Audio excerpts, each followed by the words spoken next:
Ito mga idol, yung mga pagkain basic lang pero masarap. Yan, no?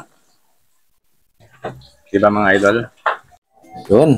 Ito na mga idol yung ating lutong ulam, oh. Ampalaya with nagprito ako ng daing. Tapos, yan. Bunga, talbos ng puno natin yan mga idol.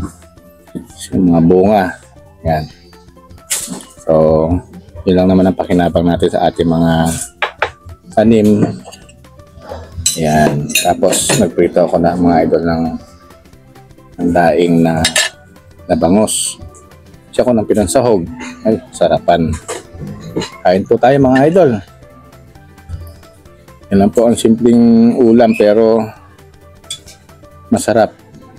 Kaya po, thank you Lord sa masarap na pagkain. Darling, bago sa muntikman yung aking masarap na. Legendary yan eh. Oh, lalo na ito mga ganito, sariwang-sariwa. Sarap.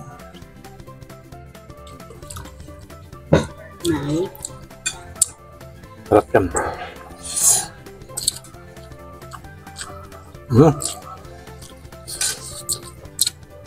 Ang sarap po naman isang isda dalang, oh.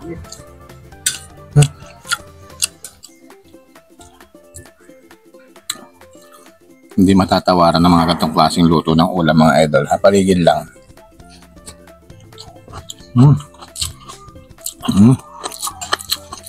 Sarap po.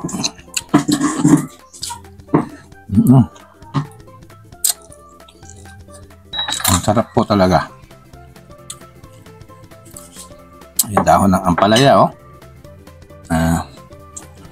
Yan lang tutubo-tubo sa paligid. Kung meron yung kapitbahay niya, pwede naman kayo manghingi.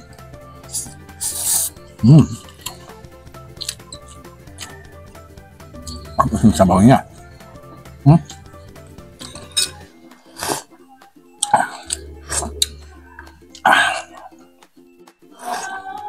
Kung saan ko pinrito, doon ko na rin mga idol pinakuluan pero tinanggal ko yung mantika. Ayan, no, yung mga ganyan, no?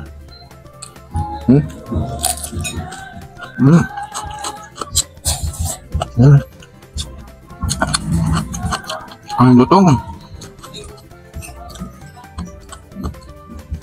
Grabe.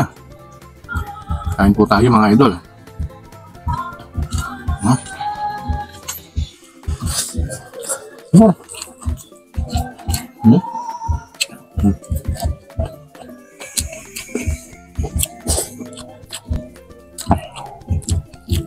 Grabe.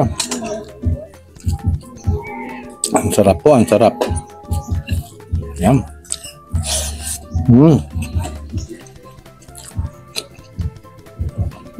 Ang sarap po ng ating gulay sa paligid.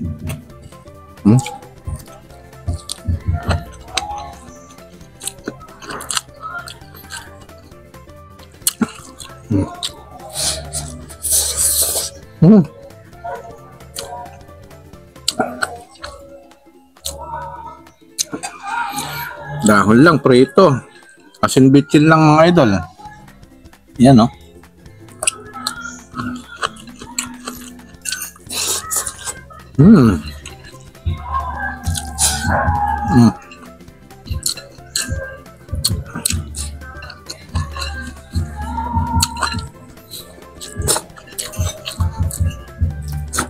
Hindi namin maubos ni Mrs. May natira pa. Thank you Lord. Maraming salamat mga idol. Bye-bye.